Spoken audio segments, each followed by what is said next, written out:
Faxian had been living in Chang'an, deploring the mutilated and imperfect state of the collection of the books of discipline. In the second year of the period Huangqi, he entered into an engagement with Hui King, Tao Qing, Hui Ying, and Hui Wei that they should go to India and seek for the disciplinary rules.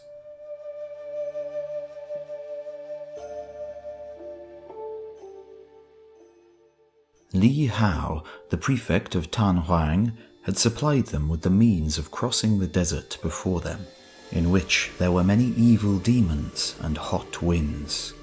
Travellers who encounter them perish all to a man. There is not a bird to be seen in the air above, nor an animal on the ground below. Though you look all round most earnestly to find where you can cross, you know not where to make your choice, the only mark and indication being the dry bones of the dead left upon the sand.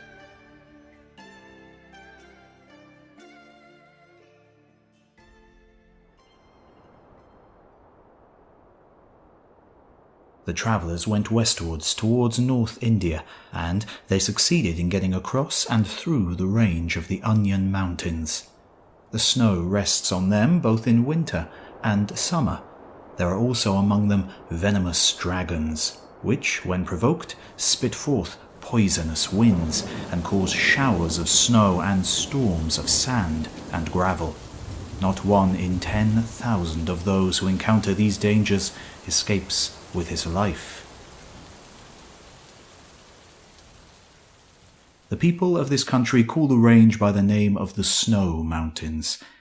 When the travellers had got through them, they were in North India, and immediately on entering its borders found themselves in a small kingdom called Tolei, where also there were many monks, all students.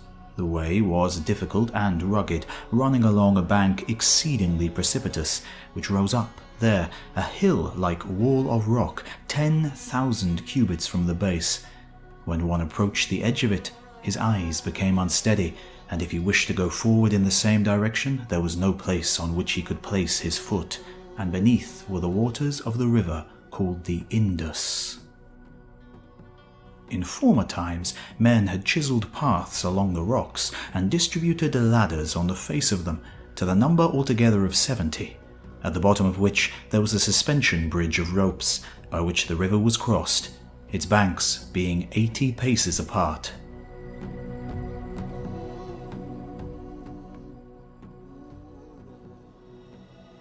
From this place they travelled southeast, passing by a succession of very many monasteries, with a multitude of monks, who might be counted by myriads. After passing all these places, they came to a country named Matao Lo. Were there 20 monasteries, which might contain 3,000 monks, and here the law of Buddha was still more flourishing. Everywhere, from the sandy desert, in all the countries of India, the kings had been firm believers of that law. The laws and ways according to which the kings presented their offerings when Buddha was in the world have been handed down to the present day. All south from this is named the Middle Kingdom. In it the cold and heat are finely tempered, and there is neither hoarfrost nor snow. The people are numerous and happy. They do not have to register to cultivate the royal land, but they have to pay a portion of the gain from it. If they want to go, they go. If they want to stay on, they stay. The king governs without decapitation or other corporal punishments. Criminals are simply fined, lightly or heavily, according to the circumstances of each case. Even in cases of repeated attempts at wicked rebellion, they only have their right hands cut off. The king's bodyguards and attendants all have salaries. Throughout the whole country, the people do not kill any living creature, nor drink intoxicating liquor, nor eat onions or garlic.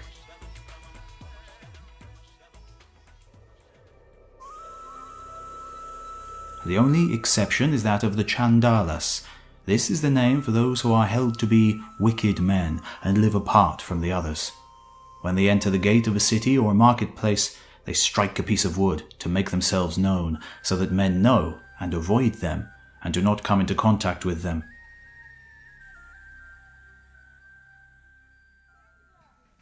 In that country they do not keep pigs and fowls, and they do not sell live cattle. In the markets there are no butchers' shops, and no dealers in intoxicating drink. In buying and selling commodities they use cowries. Only the chandalas are fishermen and hunters, and sell flesh meat.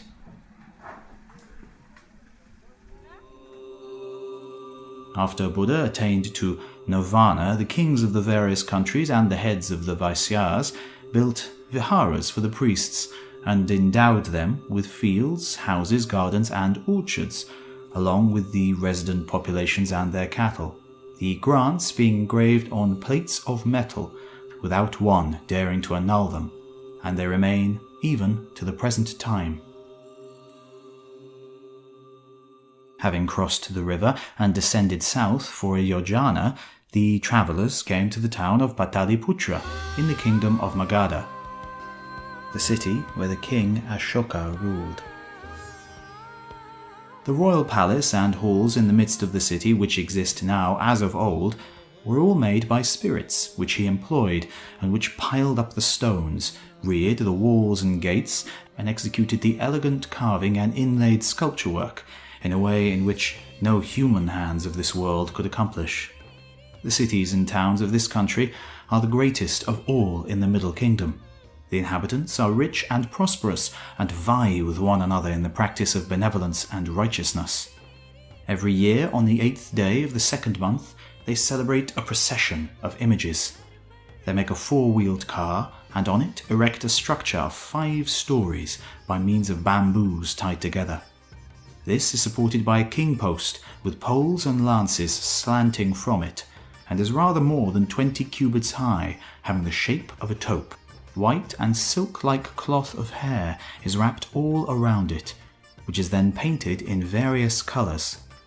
They make figures of devas with gold, silver and lapis lazuli grandly blended and having silken streamers and canopies hung out over them. There may be 20 cars, all grand and imposing, but each one different from the others.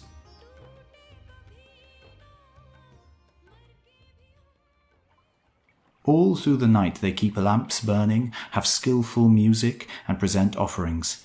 This is the practice in all of the other kingdoms as well.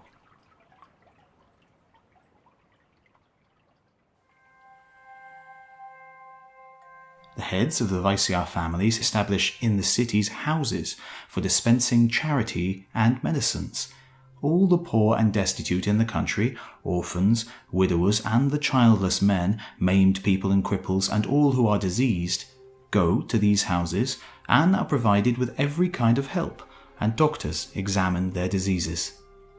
They get food and medicine, which their cases require, and are made to feel at ease.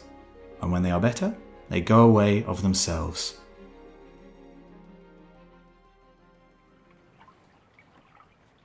Faxian abode in this country 2 years.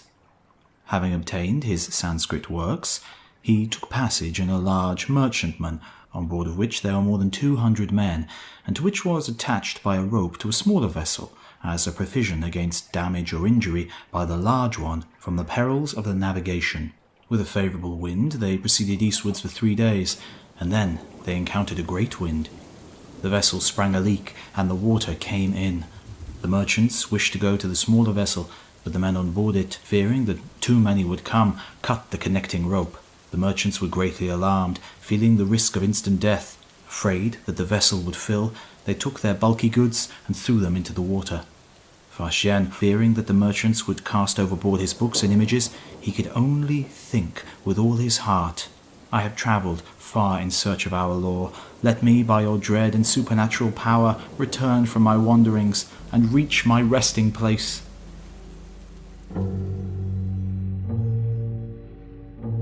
In this way the tempest continued day and night, till on the 13th day the ship was carried to the side of an island, where, on the ebbing of the tide, the place of the leak was discovered, and it was stopped, on which the voyage was resumed.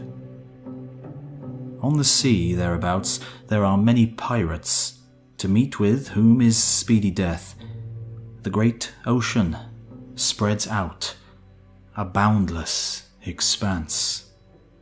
There is no knowing east or west.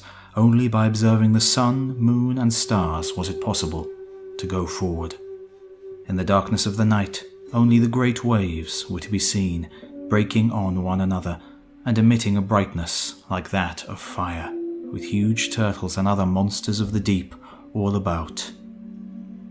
The merchants were full of terror, not knowing where they were going. The sea was deep and bottomless, and there was no place where they could drop anchor and stop. But when the sky became clear, they could tell east and west, and the ship again went forward in the right direction. If she had come on any hidden rock, there would have been no way of escape.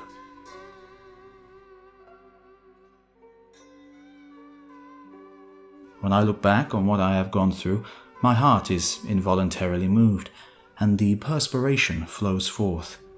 That I encountered danger and trod the most perilous places, without thinking of or sparing myself, was because I had a definite aim, and thought nothing but to do my best in my simplicity and straightforwardness.